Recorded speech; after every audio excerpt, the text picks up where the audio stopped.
ملخص كتاب السلام العالمي والإسلام الإسلام دين السلام لسيد قطب. يبحث كل العالم الآن عن تحقيق السلام، ولكن الواقع يقول أنها مجرد محاولات فاشلة لم تحقق السلام أبداً. يناقش الأستاذ سيد قطب هذه القضية في هذا الكتاب من وجهة نظر الإسلام، من حيث رأي الدين الإسلامي في قضية السلام العالمي، والأسس الإسلامية التي يقوم عليها السلام العالمي، والخطوات التي يخطوها الإسلام للوصول إلى السلام العالمي، بدءاً بالفرد مروراً بالأسرة ثم المجتمع وصولاً إلى الأمة. وقد أبدع سيد قطب في بيان الجوانب المتعددة التي اعتنى بها الإسلام ليحل السلام في الأرض، حتى الجهاد في سبيل الله، فهو وسيلة إلى السلام بين البشر. 1. أثر العقيدة الدينية في الحياة.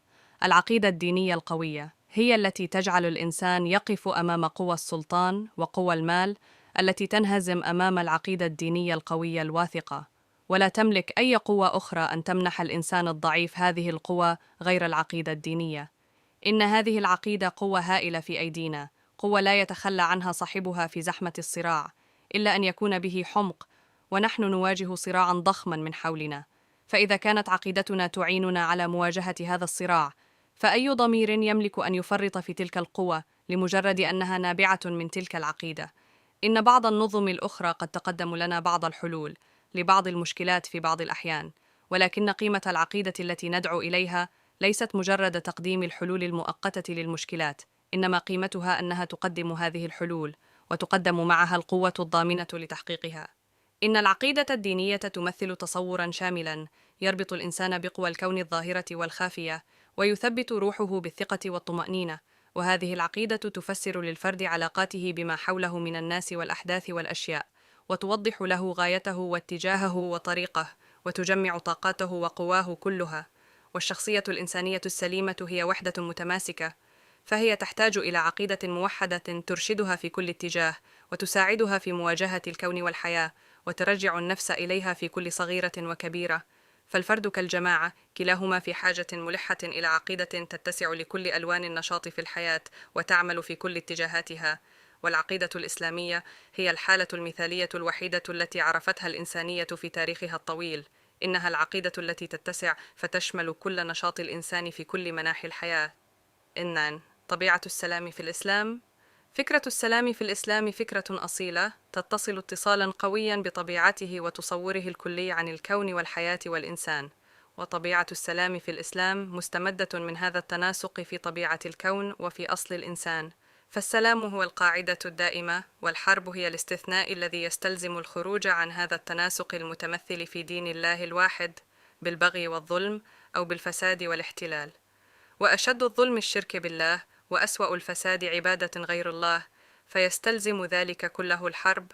يقول تعالى: وقاتلوهم حتى لا تكون فتنة ويكون الدين كله لله فإن انتهوا فإن الله بما يعملون بصير. والإسلام ينفي منذ اللحظة الأولى معظم الأسباب التي تثير في الأرض الحروب، ويستبعد ألوانا من الحروب لا يقر بواعثها وأهدافها. يستبعد الحروب التي تثيرها القومية العنصرية، فالإسلام يعترف أن الناس كلهم من أصل واحد وأنهم خلقوا من نفس واحدة. ويستبعد الحروب التي تثيرها المطامع والمنافع، حروب الاستعمار والاستغلال، بل يعتبر الكون كله وحدة واحدة غير متنازعة الأهداف، وهو يأمر بالتعاون على البر والتقوى لا على الإثم والعدوان، ويحرم السلب والنهب والغصب. كما يستبعد الحروب التي تثيرها حب الأمجاد الزائفة للملوك والأبطال أو حب المغانم الشخصية. جاء رجل إلى النبي صلى الله عليه وسلم فقال: الرجل يقاتل للمغنم، والرجل يقاتل للذكر، والرجل يقاتل ليري، فمن في سبيل الله؟ قال صلى الله عليه وسلم: من قاتل لتكون كلمة الله هي العليا فهو في سبيل الله. هنا يظهر أن تلك الحرب الوحيدة المشروعة التي يقرها الإسلام، وكلمة الله التي يقاتل من أجلها، هي التعبير عن إرادته الظاهرة لنا نحن البشر. فالإسلام جاء ليحقق العدالة بكل أنواعها. لهذه الأغراض العليا وحدها يحمل الإسلام السيف. 3. كيف يوفر الإسلام للفرد أسباب السلام؟ لا سلام لعالم ضمير الفرد فيه لا يستمتع بالسلام. تلك هي نظرة الإسلام. وللفرد السلام في النظام الإسلامي يمثل قيمة أساسية، فهو اللبنة الأولى في بناء الجماعة وفي ضمير الفرد يغرس الإسلام بذرة السلام، السلام الإيجابي الذي يرفع الحياة، لا السلام السلبي الذي يرضى بكل شيء ويترك المبادئ العليا تداس في سبيل العافية والسلامة، والسلام الذي يعترف للفرد بوجوده ويعترف في الوقت ذاته بالجماعة ومصالحها وأهدافها وبالإنسانية وحاجاتها وبالدين والخلق، كل ذلك في توافق. فالضمير الفردي في قلق دائم، لأنه إما أن يؤمن فيبتعد عن المنطق، وإما أن يعتصم بالمنطق فيقوده إلى الكفر والإلحاد، وإما أن يبقى في حيرة بينهما. ولكن الإسلام يريح الضمير من كل هذه الأشياء المقلقة، فالإسلام يعرف الإنسان أن الله قريب منه، مستجيب له، لا يغفل عن رعايته ولا ينساه. يقول تعالى: وإذا سألك عبادي عني فإني قريب أجيب دعوة الداع إذا دعاني فليستجيبوا لي وليؤمنوا بي لعلهم يرشدون. والإسلام منذ اللحظة الأولى يعترف بضرورات الحياة الأصيلة الكامنة في طبيعة البشر. فالإسلام حين يدعو إلى التطهر الروحي والتخلص من الشهوات، فإنه لا يعني كبت الدوافع الحيوية، إنما هو يدعو إلى أن يملك الإنسان قيادة نفسه، فلا يكون عبداً مملوكاً لشهواته. والإسلام يعالج أسباب ما يسمى بالعقد النفسية، فلا وجود لأسبابها في جو العقيدة الإسلامية. والإسلام أيضاً يعترف للفرد بدوافع الخطأ والخطيئة، فأما الخطأ والنسيان وما يقع عن إكراه فلا يحاسب الفرد عليها.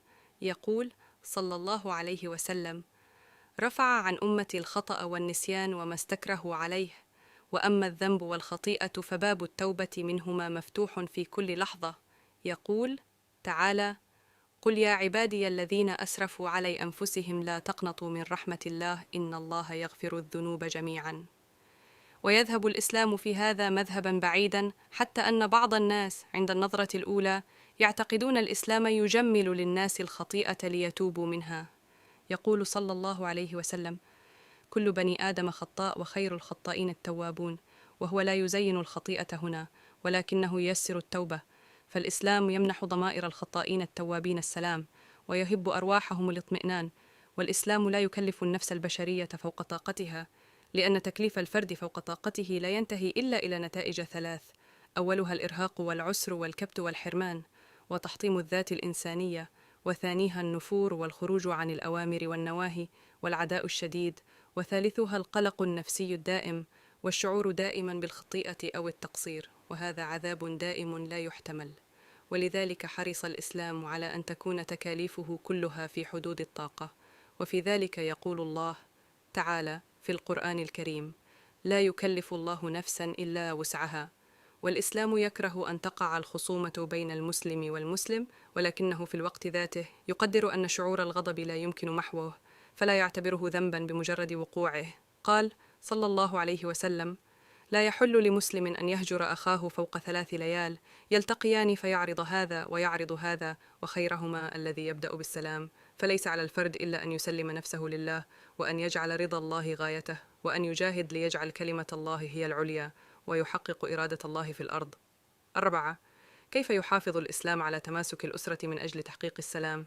الفرد الذي لا يستمتع في بيته بالسلام لن يعرف للسلام قيمة، ولن يتذوق له طعما، ولن يكون عامل سلام، وفي عقله معارك طاحنة، وفي نفسه قلق.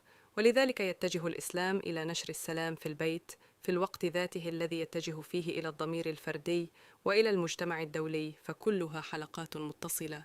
والنواة الأولى لتكوين الأسرة هي الزواج. يقول الله تعالى: ومن آياته أن خلق لكم من أنفسكم أزواجا لتسكنوا إليها وجعل بينكم مودة ورحمة، فهو صلة النفس بالنفس والسكن والاستقرار، وهو تعبير كامل عن حقيقة الصلة التي يفترضها الإسلام لذلك الرباط الإنساني الوثيق.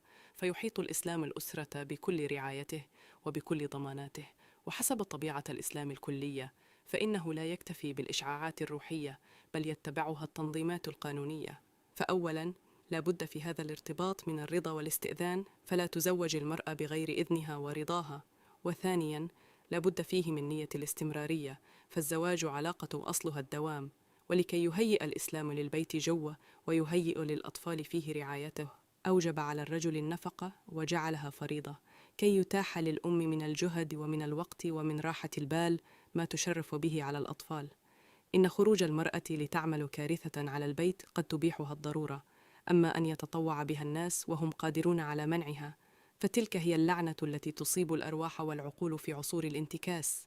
وفي سبيل الاستقرار البيتي جعل الإسلام القوامة للرجل، لأن توحيد القيادة ضروري لأمن السفينة، وفي سفينة البيت لا بد من قيادة تحتمل الضغوط وتحفظ النظام. وفي سبيل السلام البيتي أيضا كان النهي عن التبرج والاختلاط، وكان الأمر بالحشمة والتحفظ حتى لأمهات المؤمنين في عهد الرسول صلى الله عليه وسلم. يقول الله تعالى: يا أيها النبي قل لأزواجك وبناتك ونساء المؤمنين يدنين عليهن من جلابيبهن ذلك أدنى أن يعرفن فلا يؤذين. إن من حق الرجل كما أن من حق المرأة أن يطمئن كل منهما إلى رفيقه. والإسلام يكره أن تشيع الفاحشة في المجتمع. يقول الله تعالى: إن الذين يحبون أن تشيع الفاحشة في الذين آمنوا لهم عذاب أليم في الدنيا والآخرة. فإذا وقعت الفاحشة ففي سبيل سلام البيت وفي سبيل تماسك المجتمع يأخذ الأمر بعقوبات رادعة. يقول تعالى: الزانية الزاني فاجلدوا كل واحد منهما 100 جلدة، ولا تأخذكم بهما رأفة في دين الله إن كنتم تؤمنون بالله واليوم الآخر، وليشهد عذابهما طائفة من المؤمنين. ومع ذلك فالإسلام لا يقضي بهذه العقوبة الرادعة إلا في حالات التأكد المطلق الذي لا شبهة فيه. ولتحقيق السلام البيتي شرع الله الطلاق، فالطلاق هو أبغض الحلال إلى الله، ولكنه مكروه تبيحه الضرورة، لأن هناك حالات واقعية تستحيل فيها الحياة الزوجية، فإمساك الزوجين على هذا الرباط وهما مجبرون لا يؤدي إلى خير، ومع ذلك لا يسرع الإسلام إلى قطع رباط الزوجية، ولكنه يتمسك به فلا يدعه إلا بعد المحاولة واليأس من الاستمرار. ورخصة تعد الزوجات تعد هي الأخرى ضرورة تؤدي وظيفة صمام الأمن في مجالها، وهي في الإسلام وقاية اجتماعية بحتة يتقي بها أخطاراً أكبر من مزاج الأفراد ومن رغبات الزوجات والأزواج. ثم نتجاوز شخص الزوج والزوجة لنجد الإسلام يراعي أمن الأسرة وينظم العلاقات بين أفرادها جميعاً، فكل فرد في الأسرة له واجبات وعليه حقوق. هذا التكافل العائلي الواسع النطاق هو أحد دعائم السلام والأمان للأسرة. 5. كيف يحقق الإسلام السلام الشامل في المجتمع؟ عندما تفرض بعض المذاهب الاجتماعية أن العلاقة بين الفرد والفرد هي علاقة الصراع والخصومة، وأن العلاقة بين الأفراد والسلطات هي علاقة الكبت والإجبار، يقرر الإسلام أن العلاقة بينهم جميعاً في المجتمع المسلم هي علاقة الود والرحمة، وعلاقة التضامن والتعاون، وعلاقة الأمن والسلام. إن الإسلام لا يقيم هذا السلام الشامل على حساب الفرد أو حساب الجماعة، ولا يقيمه على أساس مصلحة طبقة ضد طبقة أو سلطة ضد سلطة، إنما يقيمه بتعاونهم جميعاً. يبدأ الإسلام بناء المجتمع في ضمائر الأفراد ووجدانهم، فيغرس في النفوس الحب والرحمة. يقول تعالى: يا أيها الناس اتقوا ربكم الذي خلقكم من نفس واحدة وخلق منها زوجها وبث منهما رجالا كثيرا ونساء، واتقوا الله الذي تساءلون به والأرحام. والرحمة ليست مطلوبة من المسلمين وحدهم، بل من البشر أجمعين. ولكي يحقق الإسلام الحب والصفاء في النفوس يؤدبها بآداب نفسية واجتماعية، فهو يكره الكبر ويحرم كل ما يمس كرامة الناس، وينهى عن المن بالمعروف أو الصدقة، ولا يقف عن حدود النهي عن هذه الأخلاق السيئة، بل يدفعهم إلى الأخلاق الحسنة. فهو يدعو إلى إشاعة الكلمة الطيبة بين الناس، وإلى إفشاء السلام في كل مكان ولكل إنسان، وهو يدعو إلى الصفح عن الإساءة وضبط النفس عند الغضب. كل هذه الأخلاق الحسنة تساعد في بناء السلام في المجتمع. ثم يربط الإسلام الأفراد في المجتمع بعد ذلك بجعل المصالح مشتركة، فيحثهم على التعاون والتضامن، فالجماعة مسؤولة عن رعاية الضعفاء. يقول تعالى: فأما اليتيم فلا تقهر، وأما السائل فلا تنهر. ولتحقيق مبدأ التعاون حرم الربا لما يثيره من الأحقاد في الجماعة، فالمال ينبغي أن يعطي للمحتاجين قرضاً بلا فائدة. يقول تعالى: وإن كان ذو عسرة فنظرة إلى ميسرة، وأن تصدقوا خير لكم. وحرم أيضاً الاحتكار ولعن المحتكرين، وحرم الغش وتطفيف الميزان، ثم أمر المسلمين أن يعتصموا بحبل الله جميعا، يقول تعالى: واعتصموا بحبل الله جميعا ولا تفرقوا واذكروا نعمة الله عليكم إذ كنتم أعداء فألف بين قلوبكم فأصبحتم بنعمته إخوانا. ونظام الحكم في الإسلام هو أحد أسس السلام في المجتمع، فنظام الحكم كفيل بإقرار العلاقات بين الراعي والرعية على أسس من السلام والعدل والطمأنينة، وطاعة الناس للحاكم واجبة ما دام قد أقام هذه الشريعة ونفذ القانون الإسلامي. قال صلى الله عليه وسلم: اسمعوا وأطيعوا، وإن استعمل عليكم عبد حبشي كأن رأسه زبيبة ما أقام فيكم كتاب الله. فالحاكم الإسلامي يستمد عدالته من عدالة القانون ذاته، وحين يطمئن الأفراد في المجتمع إلى أن القانون الذي يحاكمون به هو من صنع الإله العادل، عندئذ تطمئن نفوسهم. 6. كيف يكون الجهاد أداة لتحقيق السلام العالمي؟ الإسلام لم يكلف المسلمين إكراه غيرهم على اعتناق الإسلام، بسبب أنه الصورة الكاملة الشاملة الصادقة لدين الله الواحد في الأرض. يقول تعالى: لا إكراه في الدين قد تبين الرشد من الغي، إنما كلفهم أولاً بحماية المؤمنين حتى لا يفتنوا عن دينهم، وكف القوة عنهم بالقوة، لأن الدعوة بالحسنى هنا لا تجدي، وكلفهم ثانياً كفالة حرية الدعوة وإزالة كل قوة طاغية في الأرض تمنع دعوة الإسلام أن تصل إلى الناس كافة، وكلفهم ثالثاً إقرار سلطان الله في الأرض ودفع المعتدين على هذا السلطان أولئك الذين يدعون أن لهم حق التشريع للناس من دون الله، وكلفهم رابعاً إقامة العدالة الكبرى في الأرض. فالجهاد في سبيل الله معناه الجهاد لتحقيق ربوبية الله للعباد، لتكون كلمة الله هي العليا، لا بإكراه الناس ليكونوا مسلمين، بل بإتاحة فرصة الاختيار دون تدخل من القوة الطاغية الضالة. وهذه الخطوط تصور طبيعة السلام العالمي في الإسلام، فليس هو سلاما بالمعنى الضيق، أي تجنب القتال بأي ثمن، فحيثما كان ظلم فالقتال مطلوب لرفعه ودفعه. والإسلام يواجه القوى الواقفة في وجهه بواحدة من ثلاث: أولها الإسلام، لأنه الصورة الأخيرة لدين الله الخالد، ولأنه الهدى للبشرية جميعا. وثانيها الجزية، لأنها دليل التوقف عن المقاومة وتحقيق حرية الدعوة. وثالثها القتال، لأنه في هذه الحالة هو الرد الباقي على مقاومة كلمة الله وحرمان البشرية من الاستمتاع بعدلها. فالإسلام لم يكن أبداً دين عدوان، بل هو دين يحمي الناس من العدوان عليهم، فهو دين يدعو إلى السلام.